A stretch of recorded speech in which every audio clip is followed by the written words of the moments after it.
Hello అందరికీ welcome back to Dolly dumplings. ఇవాళ video వచ్చేసి పాయసం ప్రీమిక్స్ని ఎలా ప్రిపేర్ చేసుకోవాలో ప్రాసెస్ ఏందో క్లియర్గా చూసే ముందు ఫస్ట్ టైం మన ఛానల్ని ఎవరైనా చూస్తున్నట్లయితేనో ప్లీజ్ సబ్స్క్రైబ్ చేసుకోండి. ఈ పాయసం ప్రీమిక్స్ని ఒకసారి ప్రిపేర్ చేసుకున్నట్లయితేనో ఇంటికి ఎవరైనా సడన్గా గెస్ట్లు వచ్చినా లేదా మీకు స్వీట్ క్రేవింగ్ ఉన్నా లేదా ప్రసాదాల కోసమైనా ఈజీగా 5 minutes లోపే చేసేసుకోవచ్చండి. అలాగే టేస్ట్ కూడా చాలా బాగుంటుంది. ఈ పాయసం ప్రీమిక్స్ని ఒకసారి ప్రిపేర్ చేసుకున్నట్లయితే ఈజీగా 6 months వరకు స్టోర్ చేసుకోవచ్చు. ఇప్పుడు ప్రాసెస్ చూసేద్దాము. దీనికోసం ముందుగా ప్యాన్ పెట్టుకొని ఇందులో 5-6 జీడిపప్పు అలాగే 4-5 పిస్తా పప్పుల్ని వేసుకొని డ్రై రోస్ట్ చేసుకోవాలండి. ఈ డ్రై ఫ్రూట్స్ లైట్గా కలర్ చేంజ్ అయ్యే వరకు వేయించుకోవాలి. ఇప్పుడు ఇందులో 4-5 యాలకుల్ని వేసుకోవాలి. మీకు యాలకులు లోపల ఉన్న సీడ్స్ని తీసైనా వేసుకోవచ్చు లేదా డైరెక్ట్గా యాలకులను అలాగైనా వేసుకోవచ్చండి. వీటిల్ని ఒక 2 నిమిషాల పాటు ఫ్రై చేసుకొని పక్కకు తీసుకోవాలి. ఇప్పుడు ఇందులో 2 టేబుల్ స్పూన్ల వరకు నెయ్యి వేసుకోవాలి. నెయ్యి వేడైన తర్వాత 1 కప్పు వరకు జీడిపప్పు అలాగే కిస్మిస్ని వేసుకొని మంటని లో ఫ్లేమ్లో ఉంచి లైట్గా కలర్ చేంజ్ అయ్యే వరకు వేయించుకొని వీటిని కూడా పక్కకు తీసుకోవాలి. ఇప్పుడు ఇదే కడాయిలో నెయ్యి ఏమీ వేయాల్సిన అవసరం లేదండి. 2 కప్పుల వరకు సేమియా వేసుకోవాలి.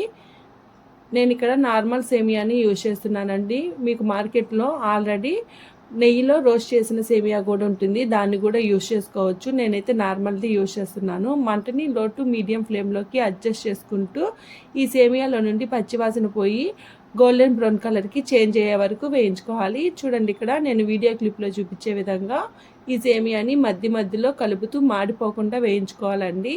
ఈ సేమియా ఇప్పుడు పూర్తిగా చల్లారేలోగా ఒక మిక్సీ జార్ని తీసుకొని మనం ముందుగా డ్రై రోస్ట్ చేసి పెట్టుకున్న డ్రై ఫ్రూట్స్ని వేసుకోవాలి. అలాగే 1 కప్పు సేమియాకి 1 కప్పు షుగర్, అంటే 2 కప్పులు సేమియా తీసుకున్నాం కదండి, 2 కప్పులు షుగర్ వేసుకొని మూత పెట్టుకొని మెత్తగా మిక్సీ పట్టుకొని ఈ ప్రీమిక్స్ని కలుపుకోవడం కోసం ఒక ప్లేట్లోకి తీసుకోవాలి.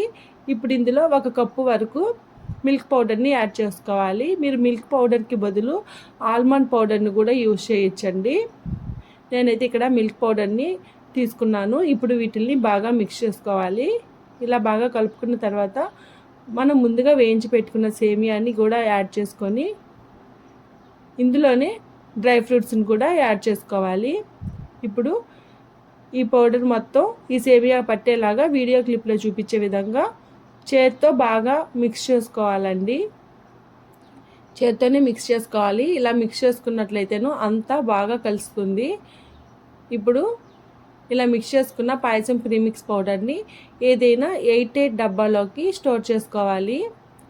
మీరు 8-8 డబ్బాల్లో స్టోర్ చేసుకునేటప్పుడు తేమ ఏమీ లేకుండా ఉండేలాగా చూసుకోవాలండి. ఒకవేళ వాటర్ కంటెంట్ ఏమైనా డబ్బాలో ఉన్నట్లయితేనూ పాడైపోయే ఛాన్సెస్ ఉంటుంది. అలాగే దీన్ని ఏదైనా గాజు సీసాల్లో కానీ జిప్లాక్ బ్యాగ్స్లో కానీ స్టోర్ చేసుకోవచ్చు. ఇప్పుడు రిమైనింగ్ ప్రీమిక్స్ పౌడర్తో పాయసాన్ని ఎలా ప్రిపేర్ చేసుకోవాలో ప్రాసెస్ ఏందో చూసేద్దాము. దీనికోసం ముందుగా స్టవ్ ఆన్ చేసుకొని ప్యాన్ పెట్టుకొని 2 కప్పుల వరకు కాచి చల్లార్చిన పాలని వేసుకోవాలి. మీరు పచ్చి పాలతో కూడా చేసుకోవచ్చండి. నా దగ్గర ముందుగా కాచి పెట్టుకున్న పాలు ఉన్నాయి, వాటితో చేస్తున్నాను. ఇప్పుడు ఇందులో 1.5 కప్పు వరకు పాయసం ప్రీమిక్స్ని వేసుకొని మంటని లో ఫ్లేమ్లో ఉంచి మధ్యలో మిక్స్ చేసుకుంటూ ఈ సేమియా ఉడికే వరకు మధ్యలో మిక్స్ చేసుకుంటూ ఒక 5 నిమిషాల పాటు ఉడికించుకోవాలండి. 2 నిమిషాల తర్వాత ఈ పాయసం కన్సిస్టెన్సీ అనేది కాస్త థిక్గా అవుతుంది. ఇలా థిక్గా అయినప్పుడు ప్యాన్కి ఎడ్జెస్లో మేగడ వచ్చేస్తూ ఉంటుందండి. ఆ మేగడను కూడా స్క్రేప్ చేసుకుంటూ ఈ పాయసాన్ని బాగా మిక్స్ చేసుకుంటూ ఉడికించుకోవాలి. చూడండి, ఇక్కడ పాయసం అనేది రెడీ అయిపోయింది. ఇప్పుడు ఇందులో 1/2 టేబుల్ స్పూన్ వరకు యాలకుల పొడి అలాగే 1 టేబుల్ స్పూను నెయ్యి వేసుకోవాలి. ఈ యాలకుల పొడి నెయ్యి అనేది ఆప్షనల్ అండి. వీటిని వేసుకోకపోయినా బాగుంటుంది, కానీ నేనైతే వేస్తున్నాను. ఇలాచీ ఫ్లేవర్ వల్ల మరింత టేస్టీగా, అలాగే నెయ్యి వల్ల ఈ పాయసం నోట్లో పెట్టుకొని కరిగిపోతుంది. చూడండి, ఇలా రెడీ అయిన ఈ పాయసాన్ని ఒక సర్వింగ్ బౌల్లోకి తీసుకోవాలి. అంతేనండి, పాయసం ప్రీమిక్స్తో పాయసాన్ని ఎలా చేసుకోవాలో చూసేశారు కదా. ఈ వీడియో మీకు నచ్చితే లైక్ చేయండి, షేర్ చేయండి, కామెంట్ చేయండి.